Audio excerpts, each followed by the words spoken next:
Hello friends, എല്ലാവർക്കും super കൺമണി സീരിയലിൻ്റെ latest episode റിവ്യൂയിലേക്ക് സ്വാഗതം. അങ്ങനെ കൃഷും കൺമണിയും പോവാനായി നിൽക്കുകയാണ്. അപ്പോഴാണ് സാഗറും കൃപയും അങ്ങനെ സംസാരിക്കുന്നത്. സാഗർ പറയുന്നുണ്ട്, ജയമോഹൻ്റെയും മാനസിയുടെയും കൂടെ ബലരാമൻ ഉള്ളിടത്തോളം കാലം നമുക്ക് അവനെ സംശയിക്കാനേ കഴിയൂ. അതൊരിക്കലും അവൻ്റെ തെറ്റല്ല, സാഹചര്യത്തിൻ്റെ കുഴപ്പമാണ്. എന്തായാലും അതൊക്കെ വിട്, നിങ്ങൾ എത്രയും പെട്ടെന്ന് വീട്ടിലേക്ക് പോവാൻ നോക്ക്. മോളെ കൺമണി, നീ പോയാൽ എന്തായാലും എന്നെ വിളിച്ച് അറിയിക്കണം. ഇവൻ ചിലപ്പോൾ മറക്കുമെന്ന് പറയുമ്പോൾ കൃഷി ചോദിക്കുകയാണ്, അച്ഛൻ എന്താ പറയുന്നത്? ഞാനെന്താ അച്ഛനെ മറക്കുമെന്ന് ചോദിക്കുമ്പോൾ സാഗർ പറയുന്നുണ്ട്, നീ എന്നെ മറക്കുമെന്നല്ലടാ ഞാൻ പറഞ്ഞത്, നീ എന്നെ വിളിച്ചു പറയാൻ മറക്കുമെന്നാണ് പറഞ്ഞത്. നീ എന്നെ മറക്കുമോ? അങ്ങനെയൊന്നും ഉണ്ടാവില്ലല്ലോ എന്ന് സാഗർ അങ്ങനെ കൃഷിനോട് പറയുകയാണ്. പിന്നീട് സാഗറും കൃഷി അങ്ങനെ കെട്ടിപ്പിടിക്കുന്നുണ്ട്. പിന്നീട് അവരങ്ങനെ യാത്ര പറഞ്ഞ് കൺമണിയും കൃഷിയും അവിടെ നിന്നും പോവുകയാണ്. പിന്നീട് കൃപ അങ്ങനെ സാഗറിനോട് ചോദിക്കുന്നുണ്ട്, ഇനി എന്താണ് പരിപാടി? ഇങ്ങനെ പോവുകയാണെങ്കിൽ നാളെ തന്നെ സുജു എല്ലാ കാര്യങ്ങളും കൃഷിയേട്ടനോട് വെട്ടി തുറന്നങ്ങോട്ട് പറയും. ഇപ്പം തന്നെ കണ്ടില്ലേ, ഏട്ടൻ്റെ കയ്യെ വിടാതെ പിടിച്ചിരിക്കുകയായിരുന്നു അമ്മ. ഇതിപ്പോൾ രണ്ട് ആൺമക്കൾക്കും സ്നേഹം കൊടുത്തു കൊടുത്ത് എനിക്ക് ആ സ്നേഹമൊക്കെ കുറഞ്ഞു പോകുന്നുണ്ടോ എന്നൊരു ഡൗട്ടുണ്ട്. എന്നില്ലെങ്കിലും അധികം പ്രായമൊന്നുമില്ല, ഈ വീട്ടിലെ ഇളയ പെൺകുട്ടിയല്ലേ ഞാൻ. അപ്പോൾ പിന്നെ അതിൻ്റെ സ്നേഹം എനിക്ക് കൂടി തരണ്ടേ. പക്ഷേ അമ്മയ്ക്കിപ്പോൾ ആൺമക്കളോടുള്ള സ്നേഹവും കൂടുകയും എന്നോടുള്ള സ്നേഹം കുറയുകയും ചെയ്തിട്ടുണ്ടോ എന്ന് സംശയമുണ്ടെന്ന് കൃപ അങ്ങനെ പറയുമ്പോൾ സാഗർ പറയുന്നുണ്ട്, എന്തായാലും നമുക്കൊരു കാര്യം ചെയ്യാം, അമ്മ രണ്ട് ആൺമക്കളെയും ഒരുപോലെ സ്നേഹിക്കട്ടെ. നിനക്കുള്ള സ്നേഹം ഞാൻ മുഴുവനായിട്ട് അങ്ങോട്ടേക്ക് തരാമെന്ന് പറഞ്ഞ് കൃപയെ കെട്ടിപ്പിടിച്ച് അങ്ങനെ സാഗർ നെറ്റിയിൽ അങ്ങനെ ഒരു ഉമ്മ കൊടുക്കുകയാണ്. കൃപയ്ക്ക് അത് കേട്ട് ഒരുപാട് സന്തോഷമാവുന്നുണ്ട്. പിന്നീട് ബലരാമനാണെങ്കിൽ ഇപ്പോഴും മാനസിയുടെ വീട്ടിൽ തന്നെയാണ്. ബലരാമൻ അങ്ങനെ ഒറ്റയ്ക്കിരിക്കുന്ന സമയത്ത് ബലരാമൻ്റെ ഫ്രണ്ട് അമലിനെ വിളിച്ച് സംസാരിക്കുകയാണ്. അമൽ, ഞാനിപ്പോൾ ജീവിതത്തിൽ ഒരു പ്രത്യേക ഘട്ടത്തിലൂടെയാണ് കടന്നുപോയിക്കൊണ്ടിരിക്കുന്നത്. എന്നെ സ്നേഹിക്കുന്ന എല്ലാവരും എന്നെ ഇപ്പോൾ ശത്രുപക്ഷത്താണ് കാണുന്നത്. അച്ഛനും അമ്മയ്ക്കും കൃപയ്ക്കും ആൻറ്റിയമ്മയ്ക്കും എല്ലാവർക്കും ഞാനിപ്പോൾ ശത്രുവാണ്. ഇതൊക്കെ കാണുമ്പോൾ എനിക്കെല്ലാം അവസാനിപ്പിച്ചാലോ എന്ന് തോന്നുകയാണ്. പക്ഷേ ഒന്നും അങ്ങനെ എത്രയും പെട്ടെന്ന് അവസാനിപ്പിക്കാൻ പറ്റില്ലല്ലോ. എൻ്റെ അച്ഛനെ ചതിച്ചവരൊക്കെ തെരുവിലേക്ക് ഇറക്കിയിട്ടേ എനിക്ക് ഇനി വിശ്രമമുള്ളൂ. സാഗറിൻ്റെ മക്കളെ കൊണ്ട് എന്തൊക്കെ സാധിക്കുമെന്ന് അവർക്ക് കാണിച്ചു കൊടുക്കണ്ടേ. ഇപ്പം ഞാൻ ഇവരുടെ കൂടെയുണ്ട്, അവരെ കൊല്ലാനുള്ള അവകാശമാണത്. മാനസയും അവളുടെ അച്ഛനും ഈ ബലരാമൻ ആരാണെന്ന് അറിയാൻ പോകുന്നതേയുള്ളൂ. എടാ, ഞാൻ എന്തായാലും നിന്നെ ഇടയ്ക്ക് വിളിച്ചിട്ട് ഇവിടുത്തെ കാര്യങ്ങളെല്ലാം പറഞ്ഞോളാം എന്ന് പറഞ്ഞ് ബലരാമൻ അങ്ങനെ കോള് കട്ട് ചെയ്യുകയാണ്. അപ്പോഴേക്കും അങ്ങോട്ടേക്ക് ബലരാമനുള്ള കോഫിയുമായി മാനസ വരുന്നുണ്ട്. കോഫി കൊടുത്തുകൊണ്ട് മാനസ പറയുന്നുണ്ട്, ഡിന്നർ കഴിക്കുന്ന സമയത്താണോ കോഫി കുടിക്കുന്നതെന്ന് ചോദിക്കുമ്പോൾ ബലരാമൻ പറയുന്നുണ്ട്, അതൊക്കെ ഒരു ശീലമാണ്, ബാച്ചിലർ ലൈഫല്ലേ, ഇതൊക്കെ ഒരു പതിവാണെന്ന് പറഞ്ഞ് ബലരാമൻ അങ്ങനെ കോഫി കുടിച്ച് മാനസിയെ നോക്കുകയാണ്. മാനസിയും തിരിച്ചങ്ങനെ ബലരാമനെ നോക്കിക്കൊണ്ടിരിക്കുന്നുണ്ട്. പിന്നീട് വരുണും കൂട്ടരും കൂടി ഓരോരുത്തരടുത്ത് പോയി ക്യാഷ് കടം ചോദിക്കുകയാണ്. എന്നാൽ ആരും തന്നെ വരുണിനാണെന്ന് പറയുമ്പോൾ ക്യാഷ് കൊടുക്കുന്നില്ല. വരുണാണെങ്കിൽ ആകെ ഇപ്പോൾ പെട്ട അവസ്ഥയിലാണ്. ഇനി എന്ത് ചെയ്യുമെന്ന് വരുൺ അങ്ങനെ ആലോചിക്കുകയാണ്. വരുൺ അങ്ങനെ കൂട്ടുകാരോട് പറയുന്നുണ്ട്, നമുക്കിനി ഒരേ ഒരു വഴി മാത്രമേ ഉള്ളൂ, നമുക്കിനി ഈ വളഞ്ഞ പരിപാടിയൊക്കെ നിർത്തി നേർവഴിക്ക് പോവാം. മര്യാദയ്ക്ക് കിട്ടുന്ന ക്യാഷ് എന്താണോ അത് മതി നമുക്ക് എന്ന് വരുൺ അങ്ങനെ പറയാണ്. നമുക്കിവിടെ വെച്ച് എല്ലാം അവസാനിപ്പിക്കാം. മാനസ് എന്തായാലും എന്നെ ചതിച്ചു. ഇനി നമുക്ക് എവിടെയെങ്കിലും കയറി ചെല്ലാൻ പറ്റുമെന്നുണ്ടെങ്കിൽ അത് കൃഷിൻ്റെ അടുത്തും കൺമണിയുടെ അടുത്തുമാണ്. മാനസയ്ക്ക് നമ്മളെ വേണ്ടെങ്കിൽ നമ്മൾ കൃഷിൻ്റെ അടുത്തേക്ക് ചെല്ലും, അവരുടെ ചെങ്ങാതിമാരാവാം. ഇതുവരെയുള്ള പ്രശ്നങ്ങളെല്ലാം കോംപ്രമൈസ് ചെയ്യാം. അതാണ് ഞാൻ ഉദ്ദേശിച്ചത്. ഇനി നമുക്ക് നല്ല വഴിക്ക് നീങ്ങാമെന്ന് എന്നങ്ങനെ വരുൺ പറയാണ്. വരുണിന്റെ കൂടെയുള്ള ജോത്സ്യനപ്പം പറയുന്നുണ്ട്, എങ്കിൽ ശരി മുതലാളി, ഞങ്ങൾ എന്തിനും മുതലാളിയുടെ കൂടെ ഉണ്ടെന്ന് പറയാണ്. വരുൺ അപ്പം പറയുന്നുണ്ട്, എങ്കിൽ ശരി, നാളെ തന്നെ നമ്മൾ കൃഷ്ണനെയും കൺമണിയെയും കാണുന്നു, നമ്മൾ അവരോട് കാര്യങ്ങളെല്ലാം സംസാരിക്കുന്നു, ശരി നമുക്ക് പോവാമെന്ന് പറഞ്ഞ് വരുണും കൂട്ടുകാരും അങ്ങനെ വീട്ടിലേക്ക് പോവുകയാണ്. പിന്നീട് കൺമണിയും കൃഷിയും കൂടി അങ്ങനെ രാത്രിയിൽ റോഡിലൂടെ അങ്ങനെ നടന്നു പോവുകയാണ്. കൺമണി അപ്പോൾ കൃഷിനോട് പറയുന്നുണ്ട്, സാറ് ശ്രദ്ധിച്ചോ, അമ്മയ്ക്ക് സാറിനോട് എത്ര സ്നേഹമാണെന്ന്.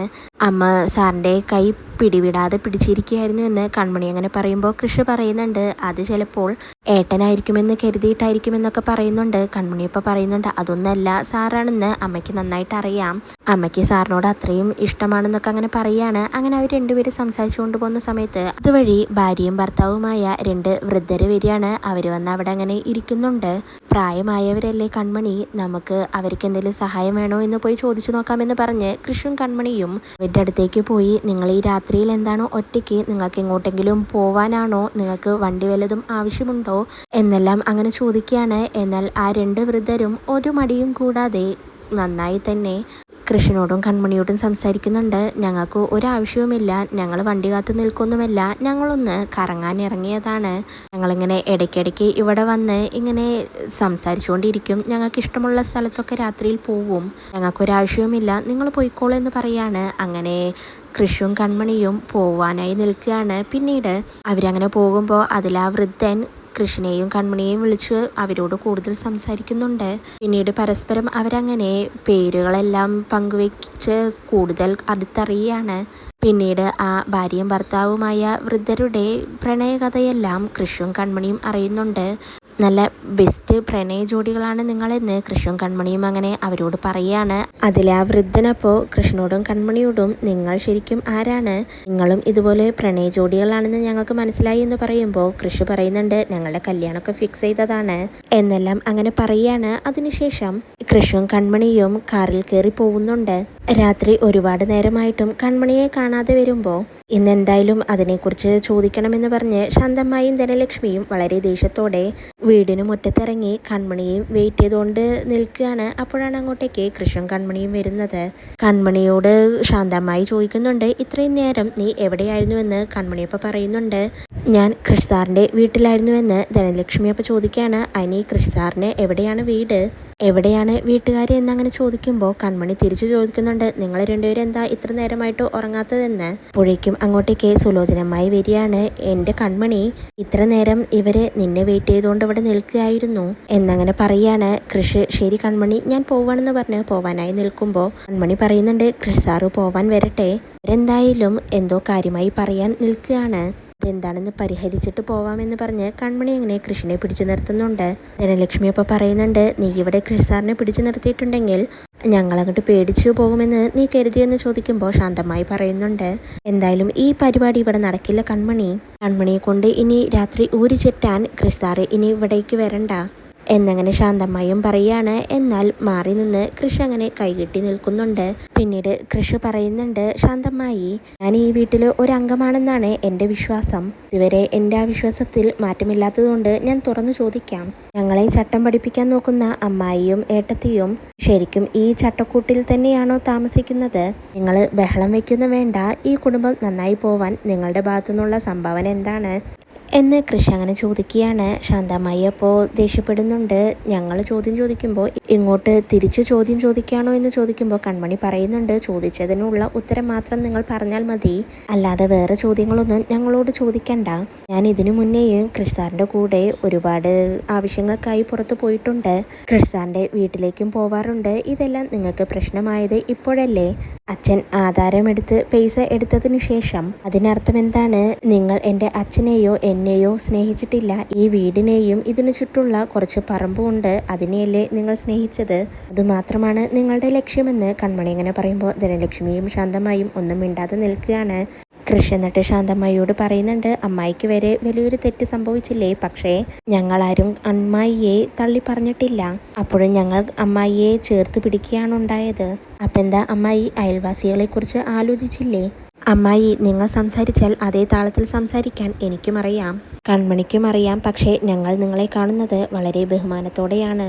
നിങ്ങളോട് ഒരു വാക്ക് പോലും മോശമായി സംസാരിക്കാതിരിക്കാൻ ഞങ്ങൾ ഇതുവരെ ശ്രമിച്ചിട്ടുണ്ട്, പക്ഷേ നിങ്ങൾക്കതിന് അർഹതയില്ലെങ്കിൽ പിന്നെ ഞങ്ങൾ എന്ത് ചെയ്യാനാണെന്ന് കൃഷ് അങ്ങനെ പറയുമ്പോൾ ശാന്തമായി തിരിച്ചൊന്നും പറയാനാവാതെ ആകെ തലതൂന്നിച്ചുകൊണ്ട് അകത്തേക്ക് പോവാനായി നിൽക്കുകയാണ്. വീണ്ടും അമ്മായിയെ പിടിച്ചു നിർത്തിക്കൊണ്ട് കൃഷ് പറയുന്നുണ്ട് അമ്മായി, കൺമണിയെ ഞാൻ സ്നേഹിക്കുന്നുണ്ട്, ഞാൻ സ്നേഹിക്കുന്ന പെണ്ണാണ് ഇവള്, ഞങ്ങളുടെ വിവാഹം തീരുമാനിച്ചു വെച്ചിട്ടുമുണ്ട്. ഇനിയിപ്പോൾ ആ ബന്ധത്തിൽ ആരിടപെടാൻ വന്നാലും ഞാൻ സമ്മതിക്കില്ല, അതിപ്പോൾ അമ്മായി ആയാലും ഏട്ടത്തിയായാലും ഏത് കൂടിയ ബന്ധമായാലും എന്ന് കൃഷ് അങ്ങനെ പറയുമ്പോൾ കൺമണി പറയുന്നുണ്ട് ഇപ്പം എനിക്ക് അമ്മായിയെയും ഏട്ടത്തിയെയും ഒട്ടും വിശ്വാസമില്ല, എന്തെങ്കിലും നേട്ടം കാണുമ്പോൾ മാത്രം നിങ്ങൾ ഇളിച്ചു കാണിക്കും, അതുകൊണ്ട് എനിക്ക് നിങ്ങളെ വിശ്വസിക്കാൻ കഴിയുന്നില്ല എന്ന് കൺമണി അങ്ങനെ പറയുമ്പോൾ ശാന്തമായി ഒന്നും മിണ്ടാതെ പോവുകയാണ്.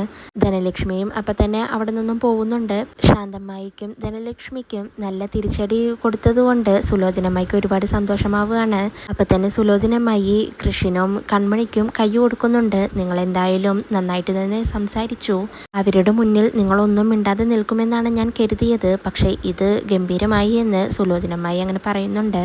പിന്നീട് ബലരാമനാണെങ്കിൽ മാനസിയുടെ വീട്ടിൽ തന്നെയാണ്. ഹേമയ്ക്കാണെങ്കിൽ അത് ഒട്ടും തന്നെ ഇഷ്ടമായിട്ടില്ല. ഹേമ അങ്ങനെ ഡൈനിങ് ടേബിളിൽ എന്താണ് ബലരാമൻ പോവാത്തതെന്ന് ചിന്തിച്ചുകൊണ്ടിരിക്കുകയാണ്. അപ്പോഴാണ് അങ്ങോട്ടേക്ക് ജയമോഹൻ വരുന്നത്. ഹേമ അപ്പോൾ ആകെ ടെൻഷനായിക്കൊണ്ട് ജയമോഹനോട് ചോദിക്കുന്നുണ്ട് മാനസ് എവിടെയെന്ന്. ജയമോഹൻ അപ്പോൾ പറയുന്നുണ്ട് ബലരാമൻ ഇന്ന് ഇവിടെയാണല്ലോ, അതുകൊണ്ട് അവനുള്ള റൂം റെഡിയാക്കുകയാണ് മാനസ എന്ന് പറയുമ്പോൾ ഹേമ ചോദിക്കുന്നുണ്ട് അവനെ ഇവിടെ സ്ഥിരമായി നിർത്താനാണോ നിങ്ങൾ ഉദ്ദേശിക്കുന്നത് എന്ന് ചോദിക്കുകയാണ്. ജയമോഹൻ അപ്പോൾ പറയുന്നുണ്ട് പിന്നെന്ത് ചെയ്യാനാണ്, അവന് ഇവിടെ അല്ലെങ്കിൽ പിന്നെ ഒറ്റയ്ക്ക് താമസിക്കണ്ടേ, അവനിവിടെ നിൽക്കുന്നതുകൊണ്ട് നിനക്കെന്താണ് കുഴപ്പമെന്ന് ചോദിക്കുമ്പോൾ ഹേമ പറയുന്നുണ്ട് അത് ഞാൻ മറന്നു, ഇത് പിന്നെ ഒരു സാധാരണ കുടുംബമല്ലല്ലോ, സാധാരണ ചോദ്യങ്ങളൊന്നും ഇവിടെ പാടുകയുമില്ലല്ലോ, നാട്ടുകാർ മോൾക്ക് അത്യാവശ്യം പറയാനുള്ളതൊക്കെ ഉണ്ടാക്കി കൊടുത്തിട്ടുണ്ട്, കൂടുതലൊന്നും പറയിപ്പിക്കാതിരുന്നാൽ മതി, കാണുന്ന ആൺപിള്ളേരോടൊക്കെ അവൾക്ക് ഈ സ്വഭാവമാണല്ലോ എന്ന് ഹേമ അങ്ങനെ പറയുമ്പോൾ ഇതെല്ലാം കേട്ട് ജയമോഹന് ദേഷ്യം വന്ന് ഒന്നും മിണ്ടാതിരിക്കുകയാണ്. ബലരാമനാണെങ്കിൽ മാനസിയെ തകർക്കാൻ പലതും പ്ലാൻ ചെയ്തുകൊണ്ട് അങ്ങനെ റൂമിലിരിക്കുകയാണ്. ഇതോടെയാണ് ഇന്നത്തെ എപ്പിസോഡ് അവസാനിക്കുന്നത്.